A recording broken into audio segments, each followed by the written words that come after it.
গেল, বজরশিদ মারা গেছে। সবাই আমার নাম ইল্লাল্লাহ পড়লো, আমার বাড়িতে কেউ মাইক্রোলিয়া, সিনজেলিয়া, টেক্সিলিয়া সবাই চলে গেছে। আমি আছি মানে শহীদ মেডিকেল হাসপাতালে। আমার বাপের কাছে যা বলতেছে, আপনার ছেলের লাশ কখন দাফন হবে? আব্বা কয় কে রে? আমার ছেলে তো মরেই নিবে। আসলে মরে গেছে আমার সাহাবী। ভালো হওয়ার পরে আমি আল্লাহর কাছে ওয়াদা করব, বলে নাই যে সুন্দর একটা ছেলের সাথে বিয়া বসা, সুন্দর একটা ছেলের কথা বললে আমি জীবনে বউ পাতাম না।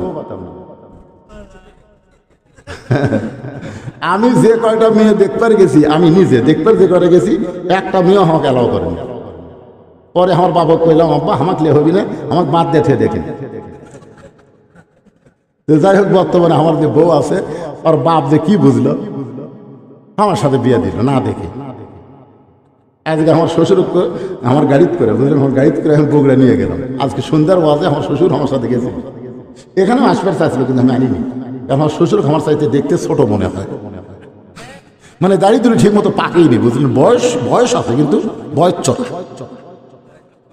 আমার শ্বশুর আর আমি একদিন যাচ্ছি, একজন বলতেছে আপনার কে হয়? সে বলতেছে আমার জামাই। তো কোন পক্ষের? মানে বুঝাচ্ছে। আয় রে,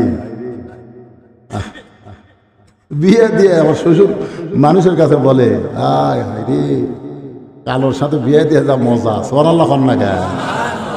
এখানে কিন্তু কালো ফর্সা বলা হয়নি, এখানে বলা হচ্ছে ভালো একটা ছেলের সাথে বিয়ে দিবা। ভালো একটা মেয়ের সঙ্গে, ভালো একটা ছেলের সঙ্গে বিয়ে বসার অধিকার আল্লাহ তোমাকে দিয়েছে। ভালো ছেলে বলতে আপনি কি বুঝেন?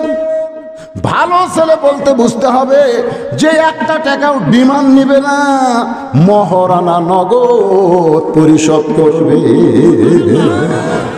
আপনাকে এলাকায় এইরকম কয়টা ছেলে আছে?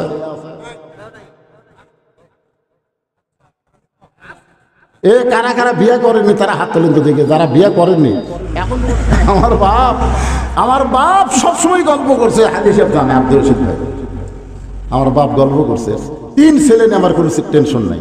2 কলেজের প্রফেসর, একটা প্রাইমারি হেডমাস্টার। এই মূল বিকলে আমার টেনশন। কি করে খাবি? আমি যখন ওয়াজ করে যাইতাম, আব্বা আজ তো কত দিল দেখি, তখন আমি কইতাম, আব্বা দিছে, আব্বা মাশাআল্লাহ দিছে, দেখি না কত দিছে। তখন আমি পকেটটা বার করে তখন দিই, উপরে 100 টাকা, তারপরে 50, তারপরে খালি 10। আব্বা গুনা কয় রে, 250 হলো রে। তোর টাটকা বলতে তুই যে সারা রাত মানুষের ওয়াজ করিস, আরে 250-300 করে টাকা দেয়, বাদ দে, দোকানদারি করে খা। বিশ্বাস করেন, আমার বাপ জোর করে আমাকে ওয়াজ বাদ দিতে আমাকে একটা কাপড়ের দোকান করে দিল। কাপড়ের দোকানদারি করি হবে, আর মাঝে মধ্যে গল্প করে, আমার এই ছেলেগুলো খুবই চিন্তায়, কি করে খাবি। আলপনা দরবার শরীফে আল্লাহর ওলি মোহাম্মদ আলী ফরিদি রহমতুল্লাহ আলাইহি যেদিন দুনিয়া থেকে বিদায় নিলেন, আমি তার জানাজার নামাজ পড়বে আইছিলাম। ওই ঘুরে ঘুরে তার দেহ দেখাচ্ছে, ঘুরে ঘুরে, মানে হাজার হাজার মানুষ, তো লক্ষাধিক মানুষ এখন তাকে দেখবে, তার সোনার চেহারাটা দেখবে। এরা দেখবার যা ঘুরে ঘুরে যিনি দেখাচ্ছেন তিনি হচ্ছেন রসমনা হায়দারি হুজুর, উনি মারা গেছে, ওনার বাড়ি হচ্ছে সুদ্দি। এরকম ঘুরে ঘুরে দেখাচ্ছে।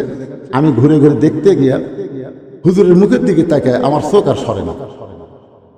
আমি কিছুক্ষণ যখন তাকাই আছি, তখন হায়দারি হুজুর বুঝতে পারলেন, ইত্তাকু ফিরাসাতাল মুমিনিনা ফাইন্নাহু ইয়ানজুরু বিনূরিল্লাহ। এই মৌলানা সাহেব তো সাধারণ মানুষের মতন দেখতেছে না, আমাকে হাত ধরে হুজুরের কাছে টেনে দিল। আমি আধ ঘন্টা পর্যন্ত মোহাম্মদ আলী ফরিদি পীর কেবলা রহমতুল্লাহ আলাইহির চেহারার দিকে তাকায় থাকলাম। ওই যে পাগল হয়ে গেলাম। আলপনা দরবার শরীফে দোকানদারি, ব্যবসা বাণিজ্য বাদ দিয়ে সব ছাড়িয়ে চলে আসলাম এখানে। দীর্ঘদিন এখানে থাকার পরে আলোচনা শুরু করলাম, ওয়াজ নসিহত করি, টাকা পয়সা কে কি দেয় বাংলাদেশের কোন লোক বলতে পারবে না। বদমাইশির টাকা গুনালে অত দূরের কথা, দেখে আলিছে কেউ বলতে পারবে না। 17 বছর পর্যন্ত আমার এইভাবেই চলতেছে। 17 বছর। 2007 সালে বীরগ্রাম যখন আমি গেলাম, পিছন দিক থেকে একটা ট্রাক আমার গাড়িকে লক্ষ্য করে মারলো, সাথে সাথে আমার সেক্রেটারি মারা গেল। সেক্রেটারি যখন মারা গেল, আমি গাড়ির মধ্যে বেহুশ হয়ে থাকলাম। আমাকে নিয়ে গেল শহীদ মেডিকেল হাসপাতালে। আমার সেক্রেটারি মারা গেছে, আমার গায়ের যে চাদর সেরে দেওয়ার লাশ ঢেকাতেছে, গোটা এলাকা আমার খবর হয়ে গেল বজরশিদ মারা গেছে। সবাই আমার নাম ইল্লাল্লাহ পড়লো। আমার বাড়িতে কেউ মাইক্রোলিয়া, সিনজেলিয়া, টেক্সিলিয়া সবাই চলে গেছে। আমি আছি মানে শহীদ মেডিকেল হাসপাতালে, আমার বাপের কাছে যা বলতেছে আপনার ছেলের লাশ কখন দাফন হবে? আব্বা কয় কে রে, আমার ছেলে তো মরেই নিবে। আসলে মরে গেছে আমার সাহাবী। ভালো হওয়ার পরে আমি আল্লাহর কাছে ওয়াদা করলাম, আল্লাহ আজকে যদি আমি মরে যেতাম, তখন কিন্তু ইউটিউব ছিল না, ফেসবুক ছিল না, এরকম ওয়াজ প্রচারের কোনো মাধ্যমে ছিল না, ছিল না। এই মরে গেলে সবাই বলতে বলছি একটা ওয়াজ করতে রে মানুষ মরে যাওয়া মাত্র আমি শেষ হয়ে যেতাম। আমি সেদিন নিয়ত করলাম যে আর টাকা পয়সা কামাই করে আমি নিজের জন্য খরচ করব না। সেই টাকা পয়সা জোগাইতে সর্বোচ্চ 12 শতক জায়গার উপর আমি একটা মাদ্রাসা তৈরি করলাম। তারপর আবার কিছু জায়গা কেনার পরে একটা মসজিদ তৈরি করলাম। তারপর আবার কিছু জায়গা কেনার পরে আবার ভিন্ন করে মাদ্রাসা তৈরি করলাম। এখন আমার জায়গায় ওখানে গিয়ে দেখবেন সমস্ত জায়গা কিন্তু ওয়াকফ করা, জয়কর কি করা, ওয়াকফ করা। 235 শতক জায়গা ওয়াকফ করে সেইখানে মসজিদ, মাদ্রাসা, এতিমখানা তৈরি করা হয়েছে। মহিলা মাদ্রাসা বর্তমান 3 তলা, সুবহানাল্লাহ কন্যাকে 3 তলা। আর এই বছর ইউটিউব ভাইরা জানে, এই বছর আমি আল্লামা সাইদি হুজুরের নামে একটা শহীদ দেলোয়ার হোসেন সাইদি হুজুর রহমতুল্লাহ আলাইহি নামে একটা অডিটোরিয়াম করলাম এই বছর। আমার পায়ের মুজার থেকে জুতা করে আমার এই রুমাল পর্যন্ত, পাঞ্জাবি, কোট যা দেখতেছেন, মোবাইল, ঘড়ি, চশমা সব হচ্ছে মানুষের হাদিয়া। আজকেও একজন একটা তসবিহ আর জায়নামাজ হাদিয়া দিল। মানে আমার কোনো জিনিস কিনা লাগে না, জনগণই আমার হাদিয়া দেয়। তাহলে আমি কেন আমার জন্য করব? আমি যা করব আল্লাহ রাসূলের জন্য করব। আল্লাহ যেন কবুল করে, জোরে করে আমিন। আমি কথাটা কেন বললাম, কি যাই তোর পাহাড়ের এ ধুলি লাগিয়া মুসা নবীর সম্মান বেড়ে যায়, নূর নবীজির সুতার ধোলায় আল্লাহর আরশ ধন্য হয়। আল্লাহুম্মা সাল্লি আলা মাওলানা মুহাম্মদ ওয়া আলা আলি সাইয়্যিদিনা শাফিআনা মশরকি হুব্বে মুহাম্মদ। সকলে বলি সাল্লাল্লাহু। मतलाए दीवानी माँ मतलाए खुर्शीद इश्कास सीनाए सुजाने माँ बनागल उला बिकमालिही कशाफत दुजा बिजमालिही حسنت جميع خصاله صلوا عليه وآله اللهم آمين।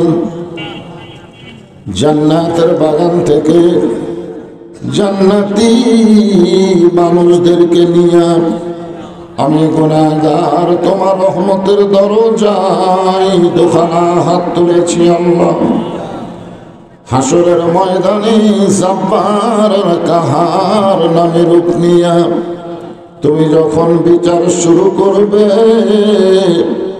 তোমার সামনে দাঁড়ায়া সমস্ত নবীরা নাফসি নাফসি বলে কাঁদতে থাকবে। এমন কঠিন অবস্থা হাসরে হবে, সেদিন সমস্ত নবী ইয়া রাব্বি হাবলি সেদিন সমস্ত নবী ইয়া নফসি বলে কাঁদতে থাকবে। এমন কঠিন অবস্থা হাসরে হবে,